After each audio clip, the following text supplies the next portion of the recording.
আসসালামু আলাইকুম, সবাইকে স্বাগত জানাচ্ছি। নাজিয়াত শাহরিন। শুরুতেই বিআরবি কেবল সংবাদ শিরোনাম। বিশ্ববিদ্যালয়গুলোতে শিবির ছাত্রদল মুখোমুখি। কলকাতার ঘটনায় জামায়াতের করা প্রতিবাদ। শেখ হাসিনা অন্যায়ভাবে ভারতেও বসে আছে, খন্দকার মোশাররফ। আওয়ামী লীগ সবসময় ভারতের দালালি করেছে, যার কারণে ভারত এখন মাথায় চড়ে বসেছে। থাকছে বিস্তারিত। বিশ্ববিদ্যালয়গুলোতে শিবির ছাত্রদল মুখোমুখি। বাংলাদেশে শেখ হাসিনা সরকারের পতনের পর শিক্ষা প্রতিষ্ঠানগুলোতে ছাত্র রাজনীতির চেহারা কেমন হবে সেটা এখনো স্পষ্ট নয়। এর মধ্যেই প্রভাব বিস্তারকে কেন্দ্র করে কোথাও কোথাও অনেকটা মুখোমুখি অবস্থানে দেখা গেছে বিএনপি এবং জামায়াতের ছাত্র সংগঠন হিসাবে পরিচিত ছাত্র শিবির এবং ছাত্রদলের নেতাকর্মীদের। ঘটেছে সংঘর্ষের ঘটনাও, কিন্তু ক্যাম্পাসগুলোতে ছাত্র রাজনীতি বন্ধের যে দাবি উঠেছিল তার বাস্তবায়ন কতদূর সেটা একটা বড় প্রশ্ন। আবার সংঘর্ষের ঘটনায় শিক্ষা প্রতিষ্ঠানগুলোতে ছাত্র রাজনীতি আবারও পুরানো চেহারায় ফিরে গেছে। আবার সংঘর্ষের ঘটনায় শিক্ষা প্রতিষ্ঠানগুলোতে ছাত্র রাজনীতি আবারও পুরনো চেহারা নিয়ে হাজির হবে কিনা সে ভয়ও আছে শিক্ষার্থীদের মধ্যে। ঢাকা বিশ্ববিদ্যালয়ের পর সম্প্রতি জাহাঙ্গীরনগর বিশ্ববিদ্যালয়ে প্রকাশ্যে এসেছে ছাত্র শিবির। ৩ সদস্যের আংশিক কমিটি নিয়ে প্রকাশ্যে আসার পর গত ১৯ নভেম্বর বিশ্ববিদ্যালয়ের একটি সর্বদলীয় মতবিনিময় সভায় অংশ নেয় সংগঠনটি। সভাটি ডেকেছিল বিশ্ববিদ্যালয় প্রশাসন। উদ্দেশ্য ছাত্র সংসদ নির্বাচন নিয়ে আলোচনা করা, কিন্তু সভা শুরুর কিছুক্ষণ পরপরই ছাত্র শিবিরের উপস্থিতি নিয়ে হট্টগোল শুরু হয়। ছাত্র দলের পক্ষ থেকে প্রথম আপত্তি তোলা হয়, পরে কয়েকটি বাম সংগঠন এতে যোগ দেয়। আবার ছাত্র শিবিরের পক্ষেও বক্তব্য রাখে কয়েকটি সংগঠন। পক্ষে বিপক্ষে পাল্টাপাল্টি স্লোগান, এক পর্যায়ে বৈঠক পণ্ড হয়ে যায়। কলকাতার ঘটনায় জামায়াতের করা প্রতিবাদ। ভারতের কলকাতায় বাংলাদেশের ডেপুটি হাইকমিশনের সামনে সহিংস বিক্ষোভ এবং বাংলাদেশের জাতীয় পতাকা ও প্রধান উপদেষ্টার কুশপুত্তিকা পোড়ানোর ঘটনায় তীব্র প্রতিবাদ জানিয়েছে বাংলাদেশ জামায়াতে ইসলামী। বিবৃতিতে তিনি জানান, ভারতের কলকাতায় বাংলাদেশের ডেপুটি হাইকমিশনের সামনে ভারতীয়দের বাংলাদেশের জাতীয় পতাকা ও প্রধান উপদেষ্টার কুশপুত্তিকা পোড়ানোর ঘটনায় আমরা গভীর উদ্বেগ প্রকাশ করছি এবং তীব্র প্রতিবাদ জানাচ্ছি। ভারতের বঙ্গীয় হিন্দু জাগরণ নামক উগ্রবাদী সংগঠনের এ ঘটনা সম্পূর্ণ অভিপ্রেত, অনাকাঙ্ক্ষিত ও দুঃখজনক। বিবৃতিতে তিনি আরো জানান, বঙ্গীয় হিন্দু জাগরণ নামক একটি উগ্রবাদী সংগঠনের বাংলাদেশের জাতীয় পতাকা ও প্রধান উপদেষ্টার কুশপুত্তিকা পোড়ানোর ঘটনা আন্তর্জাতিক আইন ও কূটনৈতিক শিষ্টাচারের পরিপন্থী। এ ঘটনা বাংলাদেশ ও ভারতের মধ্যকার বন্ধুত্বপূর্ণ সম্পর্ক বিনষ্ট করার একটা গভীর ষড়যন্ত্র ও চক্রান্তের অংশ বলেই কূটনৈতিক বিশেষজ্ঞরা মনে করেন।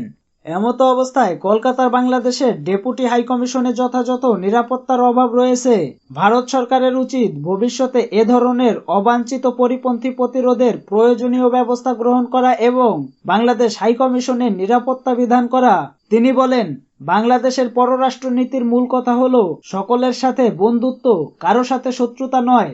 বাংলাদেশ সহ অবস্থানের নীতিতে বিশ্বাসী একটি শান্তিপ্রিয় দেশ। বাংলাদেশ ও বিশ্বের সব দেশের কাছে একই নীতি আশা করে। ভবিষ্যতে যাতে এ ধরনের কোনো অনাকাঙ্ক্ষিত ঘটনা না সে ব্যাপারে প্রয়োজনীয় ব্যবস্থা গ্রহণের এবং ভারতের অবস্থানরত বাংলাদেশের সব কূটনৈতিক কমিশন, কূটনৈতিক ও অকূটনৈতিক কর্মীদের নিরাপত্তা বিধান করার জন্য আমরা ভারত সরকারের প্রতি আহ্বান জানাচ্ছি। শেখ হাসিনা অন্যায়ভাবে ভারতেও বসে আছে, খন্দকার মোশাররফ। বিএনপির স্থায়ী কমিটির সদস্য ও সাবেক স্বাস্থ্যমন্ত্রী ডক্টর খন্দকার মোশাররফ হোসেন বলেন, পতিত সরকারের প্রধান শেখ হাসিনা অন্যায়ভাবে ভারতে বসে আছে। ভারত থেকে তাকে অনুমতি দিয়েছে, সেখান থেকেই তিনি বাংলাদেশের মানুষকে উস্কানি দিচ্ছেন। কিন্তু আমাদেরকে সচেতন থাকতে হবে, আমাদেরকে ঐক্যবদ্ধ হয়ে ষড়যন্ত্র মোকাবেলা করতে হবে। ডক্টর খন্দকার মোশাররফ হোসেন বলেন, আজকের বাংলাদেশে যেসব ষড়যন্ত্র চলছে এটা খুবই স্বাভাবিক। যারা পতিত তারা তো সর্বোচ্চ চেষ্টা করবে এ দেশে একটা বিশৃঙ্খলা সৃষ্টি করে পুনর্জীবিত হতে, কিন্তু দেশের জনগণ এটা আর হতে দেবে না। জনগণ 5 আগস্ট রায় দিয়ে ফেলেছে, এখন আমাদের সকলকে ঐক্যবদ্ধ হয়ে থাকতে হবে।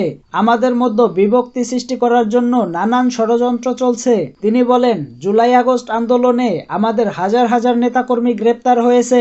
এই আন্দোলনের ফসল হচ্ছে অন্তর্বর্তী সরকার।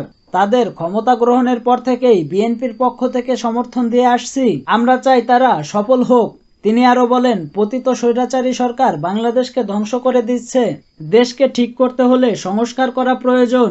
সব বৈষম্য এই সরকার দূর করতে পারবে এটা আমার মনে হয় না, কিন্তু সংস্কার শুরু করবে, এরপর জনগণের নির্বাচিত সরকার এসে সেটা পূরণ করবে।